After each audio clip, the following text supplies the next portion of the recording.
Goodness to you, goodness. And I always say goodness because I don't know whether it's morning, afternoon, or evening when you're tuning in, but it's always good. And have those words preceded by good.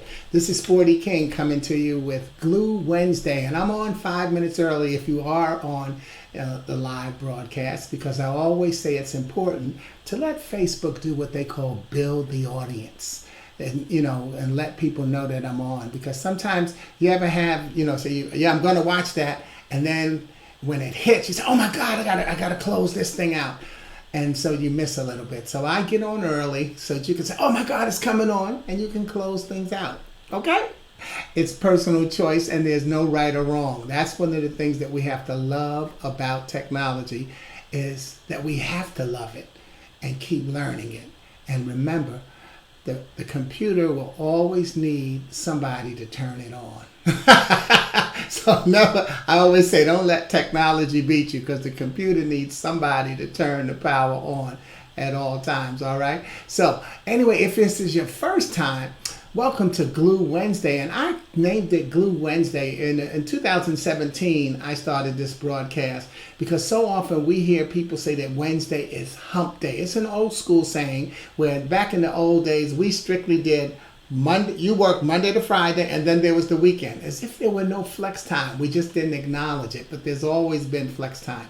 So we said that Wednesday was the hump day. We got over the hump of the week, the work week. And I say, because I love to be creative with my language, I say that there's nothing wrong with using Wednesday as the middle of an actual traditional 7-day work week that keeps the week beginning and the week end together. Therefore, Wednesday is what I call the glue. And then you see that put me in my prayerful mode. Hey, what's going on, Roger Carroll? All right, let me acknowledge you and say hey to you. And that puts me right in my prayerful mode. And what does it say? It says that Wednesday is the glue, so therefore it's the GLUE. It's God's love undoes everything. And not that God's love will tear things apart, but that things that are torn apart, God's love will bring back together. So that's why I call it Glue Wednesday. And for those of you who have not been on the broadcast before, now I'm trying some new technology out here, and I don't mind saying, okay, there we go. Hey there, Roger Carroll. All right. You know me, we're working things out. Okay, good. Thanks. And we've got less than 3 minutes for today's broadcast. Now, again, what I'm doing with Glue Wednesday is today I'll welcome some and introduce some to others to what we call the GAS series. And GAS is GAS. It's the Glue Alphabet series. You see, last year when the pandemic hit, what I did is I moved up my Wednesday broadcast to Monday and Friday as well. And then what we did is each time people would we'd focus on certain letters, a certain letter for the day, and then people would put in the thread, knowing what the letter is going to be next week, put words that begin with that letter, and then next week I would get that my creative challenge to get that word into the message. So today we're going to be focusing on the letter W, and I can give you that spoiler alert that next week we're going to be focusing on the letter X. So at any time during the broadcast, if you can think of a word that begins with the letter X that you want it to be in the broadcast, just go on and drop it in, and we'll get that in there for you, okay? So we've got less than 2 minutes for today's broadcast. So meanwhile, what I then do, like I say, is I take the words from whoever drops in. And by the way, even if you're watching this as a tape, you can still drop in your word, and I will still be able to get it in, because that's what I do. But what we'll do is I'll use them all, and here are my co-authors. These are the people who gave me words that begins with today's focus letter, which is W. So let's go glasses now, y'all. So Victor and Shirley, who you'll hear me say Tony when she comes on, Victor and Tony both gave me will. But since Tony gave me 3 other words, I gave will to Victor. Tony, Shirley Onyango, gave me wake, wonderful, and wisdom. Roger Carroll, who you see already if you're on with me live, gave me wander and wonder. So again, see, these are people who they don't break the rules, they shake the rules. And you heard me say put a word in the thread. They put multiple words in the thread. Well, that doesn't mean that they're hogging it up. That means they're representing you who didn't put a word in the thread. See, such giving people we have in this family. So it's time for today's message. That's right on time with the word. So I'll get all of these words in today's message, and I use these words to create today's message, which I call patience and prayer. Patience and prayer. And I'll start with a W word of my own, which is wait. W-A-I-T. We arrive in time. We arrive in time. In other words, what the words we use in the Lord's Prayer mean. Thy kingdom come, thy will be done. We wait. We arrive in time. And so I'll deliver today's message and reintroduce a formula that I've found throughout the Bible. The message is patience and prayer, and it's half of the formula attached to the wonderful will of God. In fact, I like to say that the Bible has no good stories. It has good endings and lessons. You see, most of the book contain most of the other books in the Bible. Slow down, breathe. Sometimes that's what you want to do when you're speaking, when you're excited especially. The Bible has no good stories. It has great endings and lessons. And most of the other books in the Bible are actually containing what I call the blessing cycle of problem, faith, patience, testimony. Think about that. Problem, faith, patience, testimony. I call that the blessing cycle. And those books that don't have that blessing cycle are used to explain the application of the blessing. So today, I'm going to replace that in that cycle. I'm going to replace faith with prayer. And so we'll have problem, prayer, faith, and testimony. Yet, I'm going to still start with the problem. Now, have any of you ever had a problem? And again, doesn't even matter if you're just watching it on the broadcast, because I can see you nodding your head at the screen, all right? Yeah, but what I want you to do is get ready, because I'm going to want you to type. Okay? But let me parallel problems to stress, and then introduce two types of stress. There's real and there's perceived stress. There's real and there's perceived stress. Okay? So what I want you to do is first think about about what stresses you or other people in your life out. What stresses you? And this is where I want you to go on and type. Roger Carroll, is me and you, our private session. And anybody on the video, you can still type it in, because you'll see how it evolves into the message. But what are some things that stress you or other people out in general? And I'll give you some, while I'm waiting for you to type, I'll give you some examples that you can use. Because maybe you can use one of these and that would be fine to repeat that as well. So go on and type in some things that stress you or in general stress people out.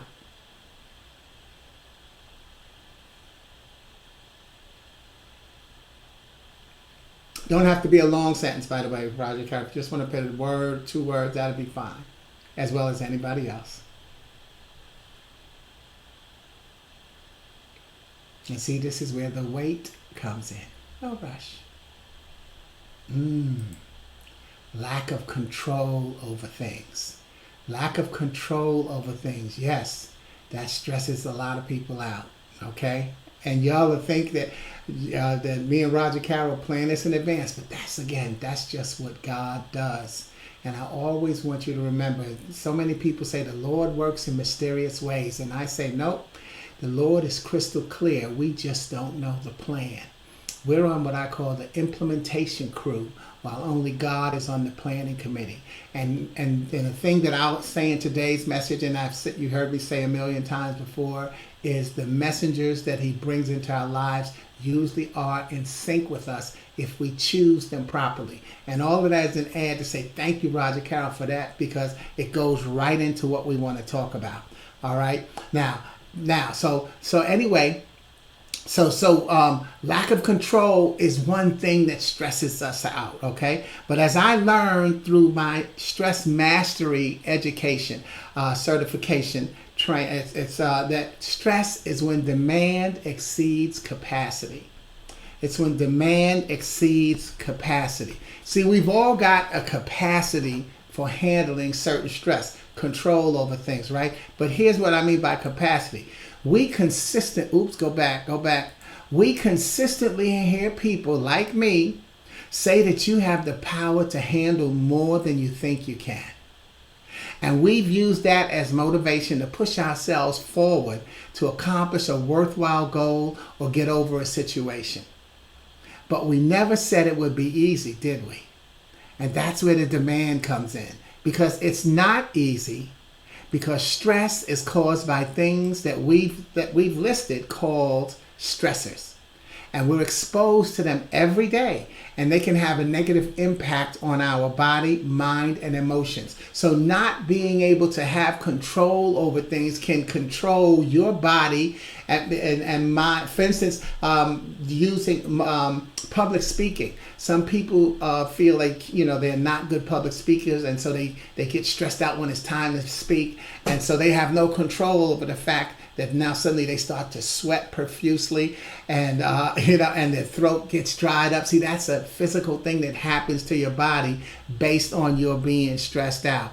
And then it's because mentally you're thinking this is something that you're not good at. And so because we are afraid to fail, we don't want to make us a fool of ourselves in front of other people. That's when we start getting all stressed out and caught up in, what's the problem? And then we have that inner voice starts beating us up. What's going on, Vic? Welcome aboard.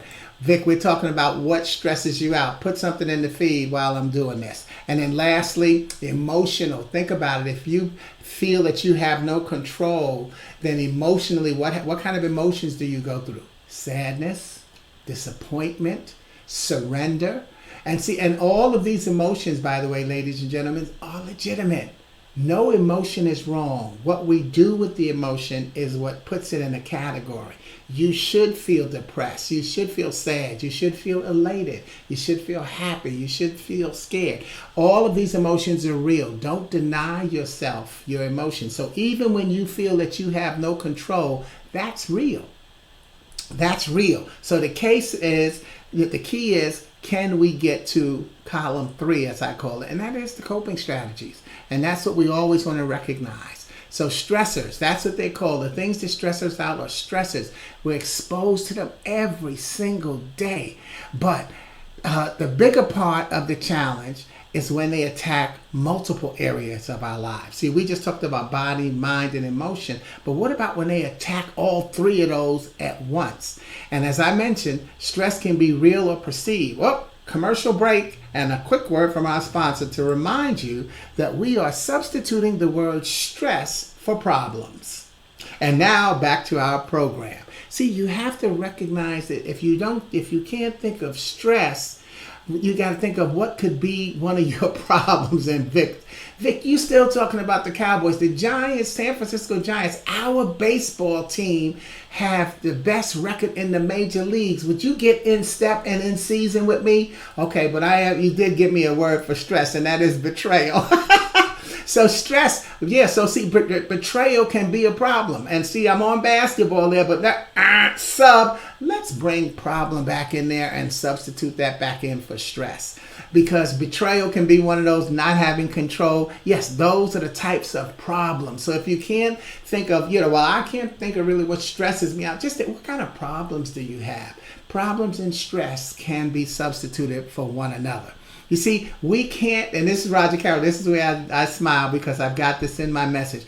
We can't control everything that happens to us. I don't fully read my notes, but I mostly read them, and certain things like that I want to read it out because, again, Roger Carroll, you were right there with me. And that's what we have to do, y'all. Focus on when people are right there with you. We get so caught up in what people and who's against us and what we don't have that we lose sight of what we do have. Then we quickly talk about the cliche, but God is good all the time. All right. So we can't control everything that happens to us. We can control how we perceive what's happening to us. Our perception of a situation is impacted according to the messengers we've grown up with and those we surround ourselves with, which could mean that the new ones strengthen any wisdom of the lessons from the old, or they replace them. And since we're connected in this broadcast through God's love, we can flash back to some people who seem to have a problem. But we won't go far because our source is going to be the Bible. And it's a little too big and chock full of examples that wouldn't let me get through this whole thing. So we'll just go to a place called the beginning, which is actually what Genesis means. And let's see if we can agree that Adam, Noah, and Joseph had real or perceived problems. Adam, Noah, and Joseph had some stress. They had real or perceived problems. Taking them backwards, Joseph's problem was that he was so blessed that others perceived him as a problem. And I know that you just caught that and noticed that others is 6/8 or 3/4 of brothers. His brothers had a problem with the fact that he was so blessed. And that became a part of his stress. And through his prayer and patience, remember, problem, prayer, patience, he would state the testimony in Genesis 50 and 20. As far as I am concerned, God turned into good what you meant for problem, prayer, patience, testimony. Joseph's problem. Noah's problem was that he was a loner. Did you realize that? Noah was a loner. In part of Genesis 6:9, it says, Noah was a righteous man, the only blameless man living on earth at the time. He was a loner. And the Bible I read is called the Touchpoint Living Bible. And what the Touchpoint Bible does is it breaks scripture down into modern day terminologies and analogies to make it a little easier to understand. So what the Touchpoint Bible did, as I was looking at Noah, in Genesis 6:5-22, I'm not reading all of those, but it will put a caption similar to how we put betrayal. It takes a caption and says, here's what that scripture is about. So actually in Genesis 6:5-22, it's saying that the theme is salvation. Salvation. And so here's how it reads. So this is not the Bible. This is saying that this is how you can read those lines. The account of Noah should take us beyond the image of cuddly animals in a big boat. It is a graphic tale of evil, judgment, and destruction. The story begins with God's judgment of mankind's depravity. The flood pictures both the relentlessness of God's wrath against all sin, as well as humankind floundering in its own weakness, the problem. The ark, provided by God through Noah's obedient faith, becomes a striking illustration of God's gracious salvation, the prayer. The entire story prefigures God's ultimate saving vessel, Jesus Christ, who receives not just one family, but all who will come to him in faith, the prayer. Have you made the decision to climb on board, or are you still outside treading in the rising tide, the patience? And in other words, Genesis 8:16, are you in position to leave the boat? Problem, prayer, patience, testimony. And before boats were ever built, Adam had a relationship problem. His relationship with Eve seemed to challenge his relationship with God and give the devil a victory. Yet, I say that just as the letter A is the setup for the alphabet, A through Z, Adam, the first letter, is the setup for the prayer and patience that weaves through every book to get us to Revelation 12, from Genesis to Revelation, where we see the closing act of Eve's relationship with the devil. You see, in Genesis, the devil thought, that Eve was his ally, and he hoped for her banishment from the garden. Please, I want you to, on your own, read and see why the devil felt that way about his relationship in Revelation 12. Because, spoiler alert, I'm not going to read the whole thing, but I am going to read Revelation 12, 3 through 12. And this is the story. Suddenly, I witnessed in heaven another significant event. I saw a large red dragon with 7 heads and 10 horns, with 7 crowns on his heads. His tail dragged down 1/3 of the stars, which he threw to the earth. He stood before the woman as she was about to give birth to her child, ready to devour the baby as soon as it was born. She gave birth to a boy who was to rule all nations with an iron rod. And the child was snatched away from the dragon and was caught up to God and to his throne. And the woman fled into the wilderness, where God had prepared a place to give her care for 1,260 days. Then there was war in heaven. Michael and the angels under his command fought the dragon and his angels, and the dragon lost the battle and was forced out of heaven. This great dragon, the ancient serpent called the devil or Satan, the one deceiving the whole world, was thrown down to earth with all his angels. Then I heard a loud voice shouting across the heaven, "It has happened at last. The salvation and power and kingdom of our God and the authority of his Christ.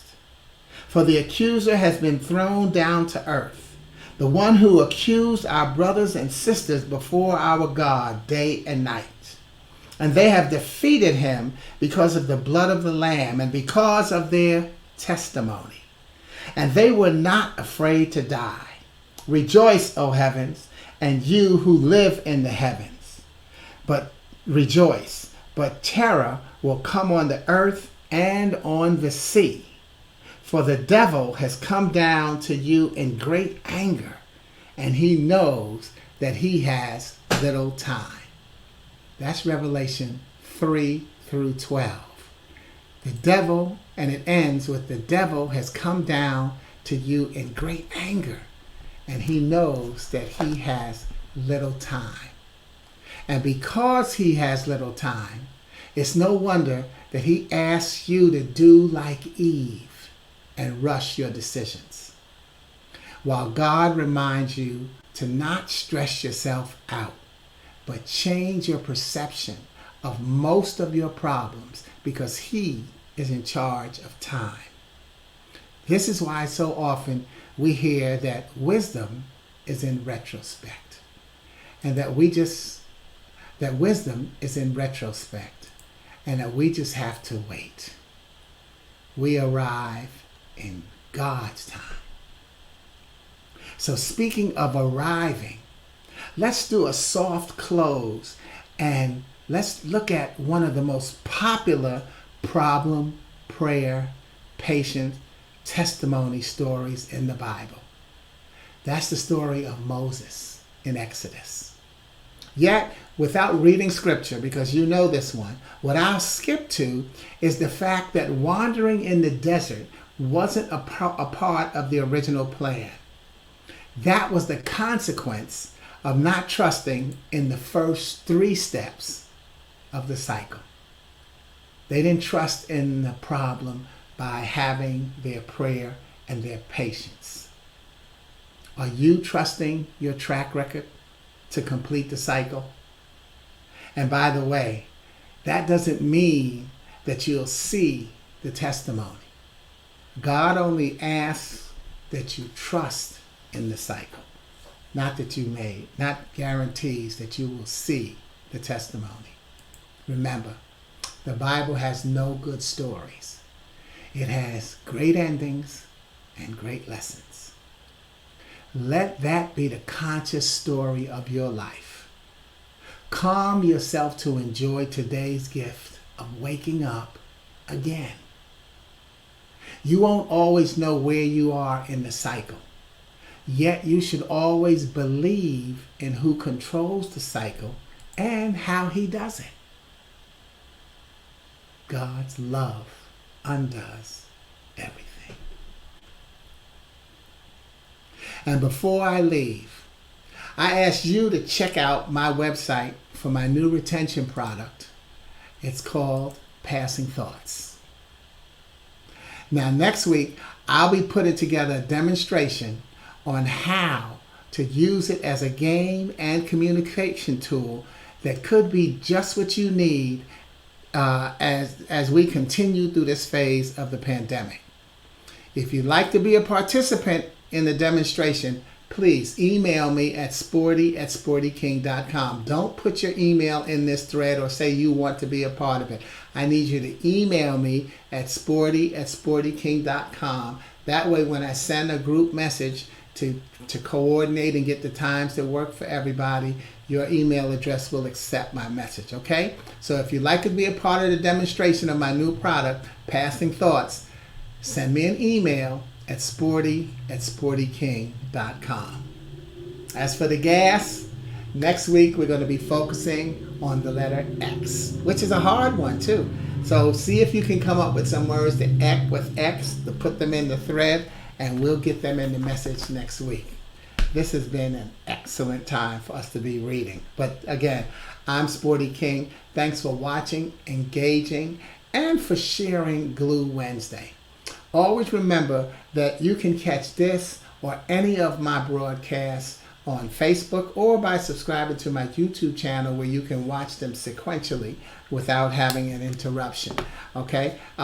They line up much easier there. I always thank you, I always appreciate you, and I always say, God bless you.